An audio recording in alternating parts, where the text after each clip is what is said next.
you will never make more money than you will by selling your child. Strap a 70-kilo sack to your wife. She probably could do with an ice bath. A whip score would be cooked. You still have the child. You've just ruined his life. We're going to whip the horse again, get running. Hello, I'm Brad Allen. And I'm Olly Hume. And this is It Could Be Worse, the show where we make you feel better about your modern day gripes and grumbles by putting you in the shoes of someone from history who would absolutely kill for your problems. That's right. As always, this is sort of an unlicensed therapy form where the format of the episodes is we talk about a modern day grumble and then Brad kindly reminds me that basically could have been a lot worse by being born any time other than now. We want people to sort of appreciate how good we have it in the modern day. Exactly so. History was broadly horrible. So, Ollie, what's been upsetting you this week? What can we try and make you feel a bit better about? I know that you're going to make me feel silly about this as soon as we bring up the historical topics, but I have been rather uncomfortable this week. It's been a heat wave here in the UK.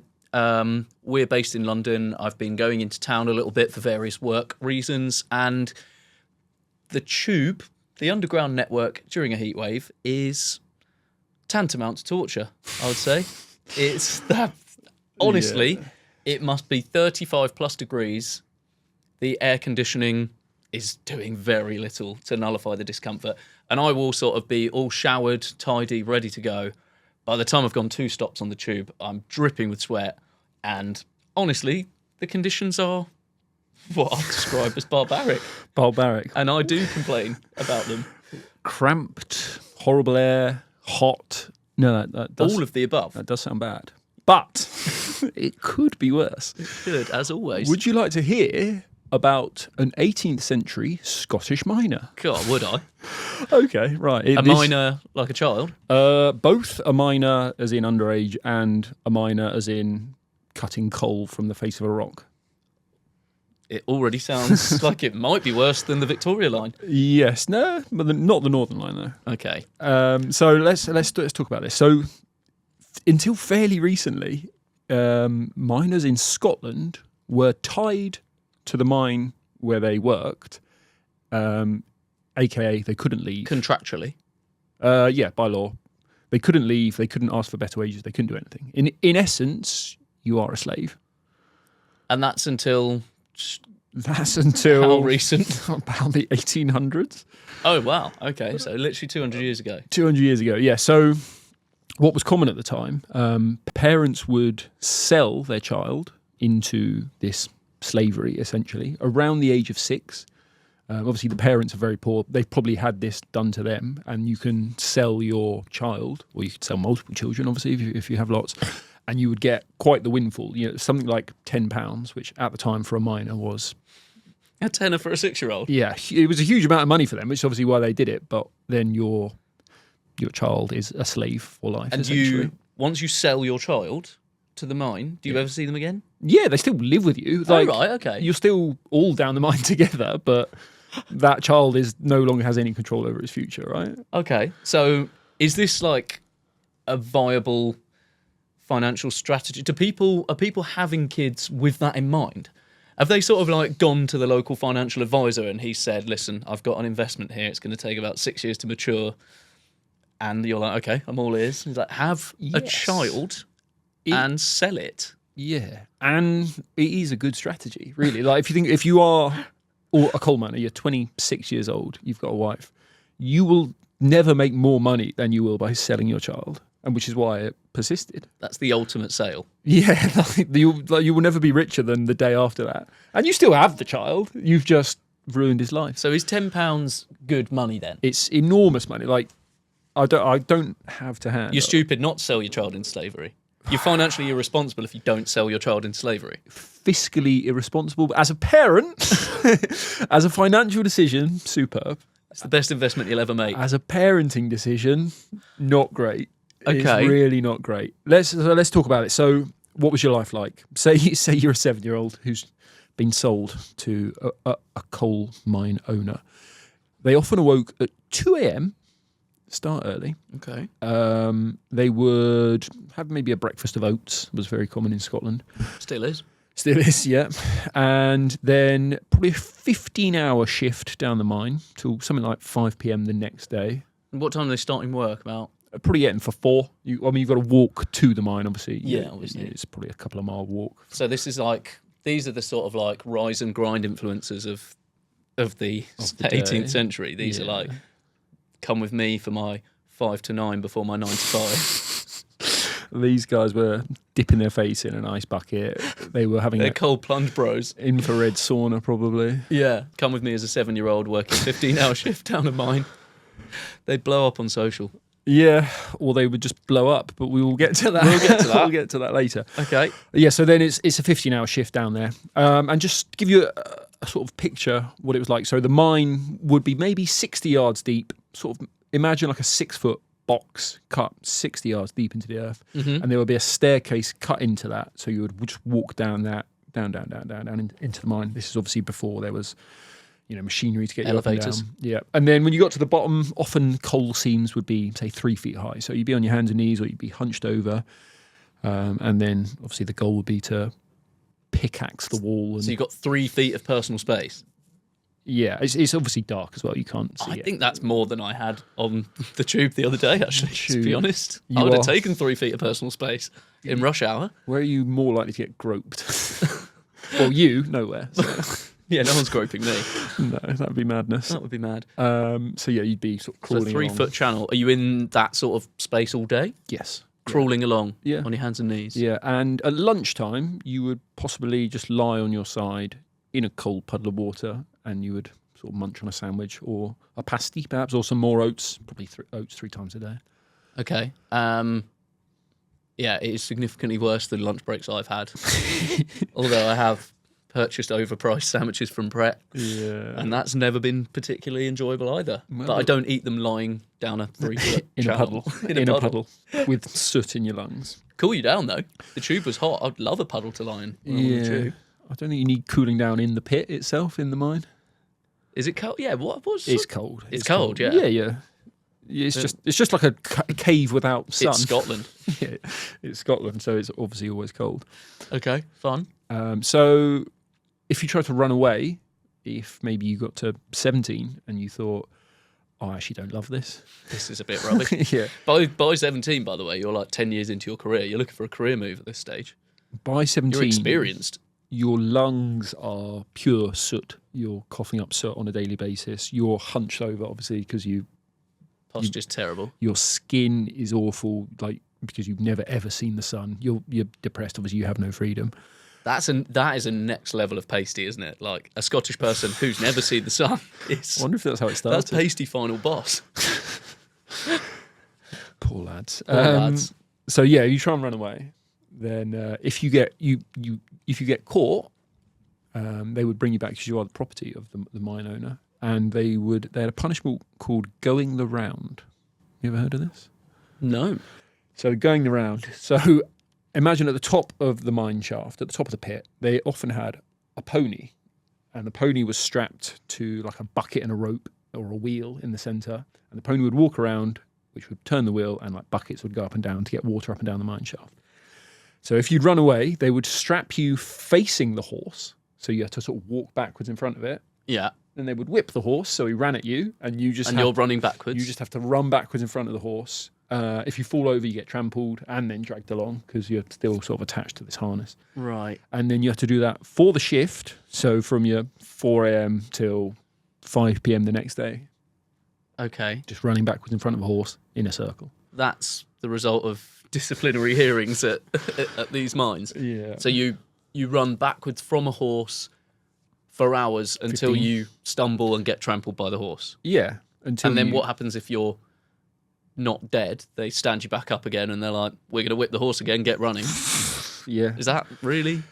That was thought to be a reasonable punishment for not wanting to live in a mine for your life. You would learn your lesson though, wouldn't you? I would not reoffend. I'd like to think I wouldn't reoffend if I spent 15 hours being trampled by a horse. Yeah. I think at that point I'd be like, I'm probably going to behave now, actually. It would discourage other offenders as well, which I think is entirely the point. Yeah.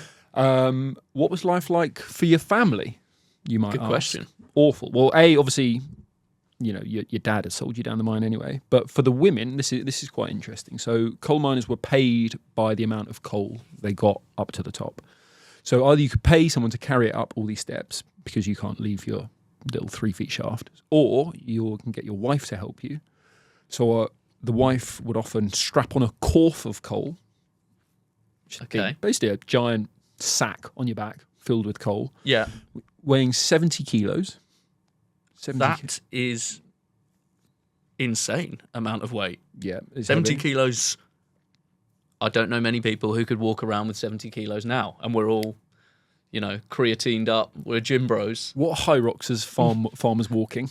This is the most extreme level of high rocks. Strap a 70 kilo sack to your wife and just tell her to climb out the mine. So get out the mine, love, and we'll see you home for dinner. She's not skipping leg day. She must be swole. Although she won't be, because she eats about 9 oats a day. That's her diet. Yeah. She's not getting the macros. There's no protein intake going on here. No, there's not much recovery, actually. She probably could do with an ice bath. Her whoop score would be cooked. Yeah. So, then she climbs 60 yards with a corf on her back. 60 yards with 7. Okay, so it's like doing an extreme form of lunges. She's doing step-ups all day long. Her glutes must be harder than the corf of coal. And so the kids would have a half corf. They would have just 35 kilos. And these kids are these the kids that are so young they're not even ready to start working in the mines? So these are younger than 7? I think this is maybe your entry level. Maybe you go in. So a 7-year-old starts on a 35 kilo corf. Yeah, maybe you go in as the sort of carrier. That's probably heavier than the average 7-year-old, isn't it? I would imagine quite a lot heavier than much the average heavier 7-year-old. Yeah. So these are strong kids. Kids are strong, I think. Well, these ones are. Oh my word. Maybe you need to build up to your half corf, but either way, they're all strong people. Wow. Now, earlier we mentioned about the potential for blowing up. Yeah, we did. So that the health and safety down the mine is not great in the 17th century. There's no real equipment for health and safety, and there was something called. They're not doing health and safety training seminars. No, they're not. There's no people in high vis down there. No. Something called fire damp. So this gas builds up underground in these mines. Now, importantly, it can't be seen or smelled. Sounds potentially lethal.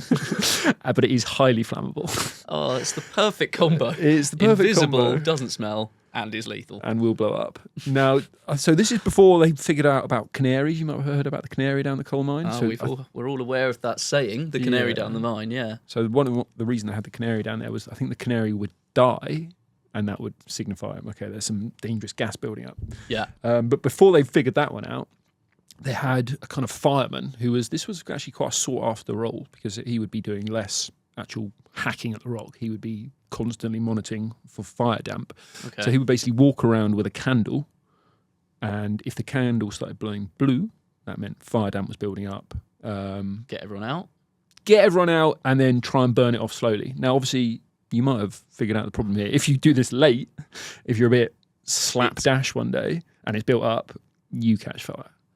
And that's the prestigious job, is run around a gaseous room with a flame. Yeah. That's the best job you could possibly have at this time, is go into potential fire hazards with a flame. That's the sort of corporate exec of the mine. That's the desirable role, is you could have your flesh incinerated at any time. Yeah, but it comes with responsibility, so you would have respect.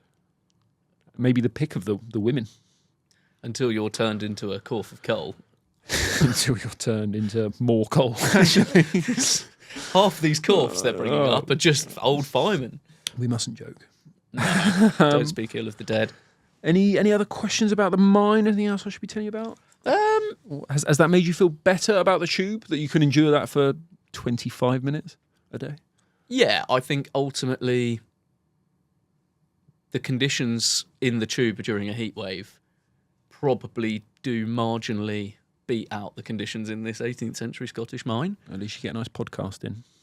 Yeah, I can listen to a podcast. Like and subscribe, everybody. Yeah. Speaking of, it could be worse poddy across all socials. Give us a follow.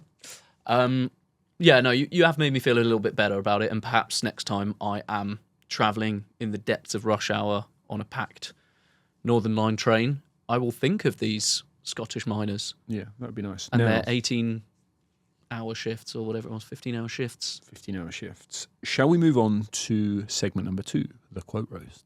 We absolutely should. So this is a sort of regular fixture of the show where we find a quote from the period in which we are discussing and we analyse it.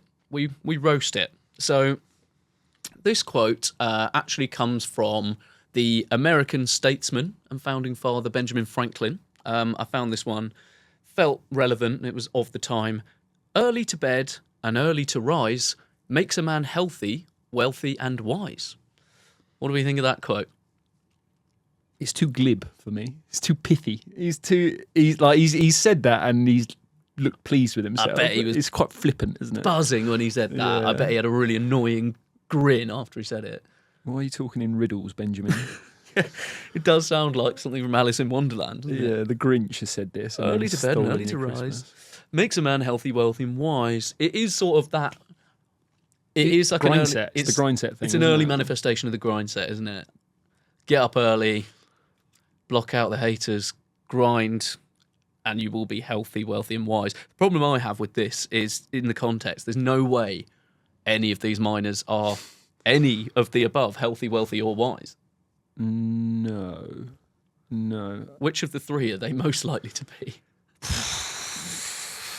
Wise, I suppose. Yeah, if they've got some, but they are pulled out of school at the age of 6. They probably never go to school. But they might have wisdom. They Yeah, might. wisdom. They might take some sort of Buddhist like approach to suffering that they're learning. You know? Like there's solace in the suffering. Yeah. That's the best possible. The best possible spin we've got out of this is they may take solace from suffering. Yeah. They're definitely not healthy. Their muscular skeletal system must be compromised. But they're going to have great shoulders. But as discussed, no recovery time and no decent nutrition. Yeah. They're putting the reps in, and they're not recovering the muscle at any point, are they? I'd love to see what they look like. They just have massive traps, swole traps, and then just like bent, skinny spines and legs. Yeah. So for Benjamin, I mean, I like the general idea, you know, of following the sun. I think if you wake up when the sun rises, you fall asleep. That's kind of naturally how we're meant to sleep. So I think he's on something there, but I think he's a bit tone deaf, actually. He is tone deaf because ultimately he is from a He's wealthy, rich, established yeah. family, and he's like, get up early and everything will fall into place. He's like, yeah, well, you get up, pick up a quill and just write some whimsical rubbish on a page. Yeah. You don't go and haul corfs of coal until you fall over and die. He writes down his glib sayings. I'd love to see him doing the round. I'd like to see Benjamin Franklin do one shift down the mine. Yeah, and I'd like to see him going the round. I'd like to see him strapped to the front of a pony Yeah. and marched around backwards until he falls, because that would really wipe the smug grin off his face, wouldn't it? So rating for Ben? I'm actually going to provide 2 separate ratings. Okay. This is a bit off-piste, but of the time, if I was a contemporary of his, let's say a working-class miner in Scotland, I'd be rating this, honestly, a 1 out of 10. Yeah. I'd give him the 1 just because it rhymes, and I've never heard rhyme before because I'm a 17th century peasant. And I'm like, it sounds kind of nice, but at the same time, man, don't a think nice I'm healthy, show. wealthy, or wise. I think I'm pretty depressed and pretty unhealthy. Very rhythmical. So, yeah, 1 out of 10. But in the modern day, just because we now have grind set influencers who do go to bed early and rise early, and they've got millions of followers, I'm going to give him maybe a 7 from a modern day perspective because he's predicted that kind of grind set. So let's go with a sort of a middle ground of a 5. 5, yeah. I'll give him a 5 or a 6. I think it's fine. I think he's probably... I can imagine him being more pleased with it than it deserves. Yeah. Now, as always, we like to link our episodes to a modern day gripe, no matter how pathetic or serious it may be. And that's where we want you guys to come in. We don't always have to have a grumble that comes from me. We'd like to encourage you guys to give us a follow on It Could Be Worse Poddy and send in your modern day gripes. What's been bothering you this week? And we'll sort of be able to find a historical topic that should make you feel sufficiently silly for complaining about that. So do give us a follow, subscribe, etc. And always remember, It could be worse.